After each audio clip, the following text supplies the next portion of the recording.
पर अधर्म बढ़ता है तो अधर्म तो बढ़ ही रहा है, धर्म खत्म होता जा रहा है, दुख चारों ओर बढ़ता जा रहा है। दुनिया भर के देश अपनी अपनी डींगे हाँक रहे हैं। तो जितना अधर्म बढ़ेगा, धर्म मतलब आचरण, सुख शांति से जीना कोई चाहेगा ही नहीं।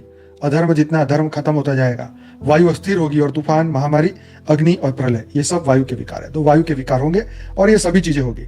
तो प्रलय का अर्थ सिर्फ नाश नहीं, शुद्धि भी है। राइट, प्रलय का अर्थ सिर्फ नाश नहीं, शुद्धि भी है। प्रलय जो है वो चेंज करता है, साइकिल करता है। हम कहते हैं ना, कभी दुख ना होए तो फिर भक्ति कौन करे, योग कौन करे, भगवान को याद क्यों करे। तो इसलिए दुख भी रखा है, नहीं तो सुख में इंसान क्या बन जाएगा, सुख भोगते भोगते जो है अगर तमो प्रधानता आ गई तो वो असुर बनना तय हो जाएगा। इसलिए साथ में दुख रखा ताकि तुम जो है दुख के कारण जो है फिर वही भगवान की पीछे जाओ, ढूंढो, और ये चक्र ही ऐसा बनाएगा। इसलिए सुख और दुख समान स्थिति रखनी है। यस, दुख और सुख दोनों ही समान स्थिति में हमें देखना है। ना दुख की अग्नि तुम्हें जला पाए और ना ही सुख में तुम उछलने लग जाओ। ये बहुत बड़ी बात है कि हम दोनों को समान देखना है, दुख हो या सुख।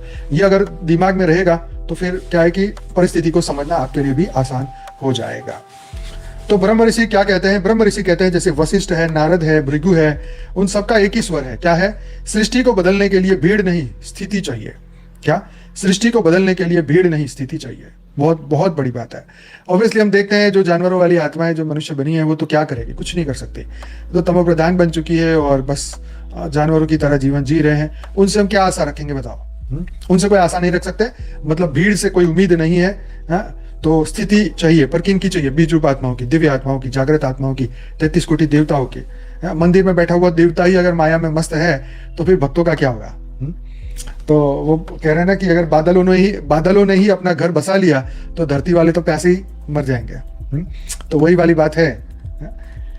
तो उनका जो मार्ग है, स्थिति मतलब क्या, उनका जो मार्ग है वो मौन है, तप है, आत्मस्थिति है, एकांत में शक्ति संचय है।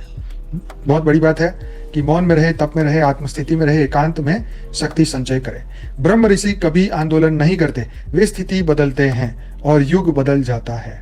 कितनी बड़ी बात है। वाणियों में भी आगे बताते हैं कि योग बल से ही परिवर्तन होगा।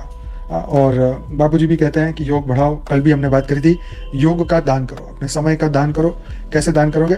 स्थूल ईंटें तो नहीं उठानी, स्थूल खड्डे तो नहीं खोदने, और आश्रमों में स्थूल सेवाएं बहुत होती हैं।